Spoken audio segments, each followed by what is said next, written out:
Mababaliw siya sa kakahanap sa inyo kung hindi kanya makikita kahit isang oras lamang. Hello mga guys, kumusta kayo? Panibagong araw, panibagong video na naman tayo. And sa araw na ito, isa na namang video ang aking tuturo sa inyo ng simpleng gabay o simpleng pamamaraan na makakatulong sa atin. At bago ang lahat, gusto ko lang mag-disclaimer sa mga taong hindi naniniwala at hindi gusto ang mga kaganitong video. Please skip this video and maghanap kayo ng videos na gustong gusto niyo dahil ang video na ito ay para lamang ito sa mga taong naniniwala and gusto mag-try. Sa lahat po naman nagko-comment dito sa aking video dito sa loob ng aking channel, mag-ingat sa lahat ng mga nagre-reply sa inyo na dinadala kayo sa kanilang WhatsApp mo app upang makaiwas po tayo sa scam. Ngayon ituturo ko sa inyo paano nga ba siya mababaliw kung hindi kanya nakikita. Yung tipong nais niya na lagi kanya makikita sa bawat minuto. Yung ayaw niya na mawala ka sa paningin niya. Yung tipong gusto niya na kahit saan man siya nagpunta ay ikaw lamang ang kanyang kasama o makikita palagi. Dito, pwede rin itong gawin sa magka-LDR, syempre sa magkalapit.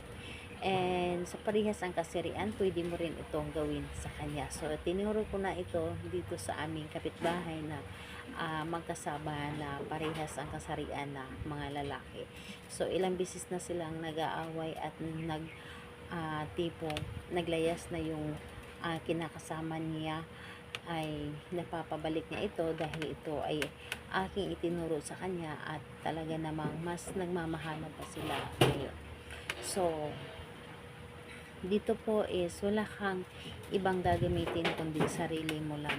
Sarili mo lamang dito, dapat ay ihanda mo na dapat ay buo ang inyong loob, tiwala at naniniwala dapat. And kailangan naniniwala ka sa inyong mga ginagawa o dapat gawin. So, ang gagawin mo dito bago ka matulog sa gabi, sambitin mo ito ng 21 times bago ka matulog. And siguraduhin po ninyo na tahimik ang paligid, yung tipong walang maingay at sobrang tahimik talaga ang paligid. So, sobrang tahimik ang paligid, sambitin mo ito ng 21 times. Ganito po. Pangalan, apelyido, mababaliw ka kung hindi mo ako makikita at gusto mo na ako ang lagi mong kasama. Agin po, pangalan, apelyido, mababaliw ka kung hindi mo ako makikita at gusto mo na ako lang ang palagi mong makasama. So, 21 times mo itong ulit-ulitin na pagkasambit. Dapat po sa 21 times na yun ay hindi ka sumobra at hindi ka nagkulang. So, gamitan ninyo ng inyong mga daliri habang ginagawa ninyo ito. Focus po dapat para mapapagana ninyo ito at hindi rin po kayo magkakamali sa pag-count. So, napaka-epektibo nito dahil isa ito sa tinuro ko dito sa aming kapitbahay na parehas ang kasarian na talaga namang napapauwi niya. And ayun, nagsama sila ngayon na masaya at nakikita ko na palaging masaya. So, kahit anong araw at oras pwede mo siyang gawin, basta gabi lamang. Yung tahimik ang paligid dapat. Salamat po sa inyo. Bye bye everyone. God bless us all.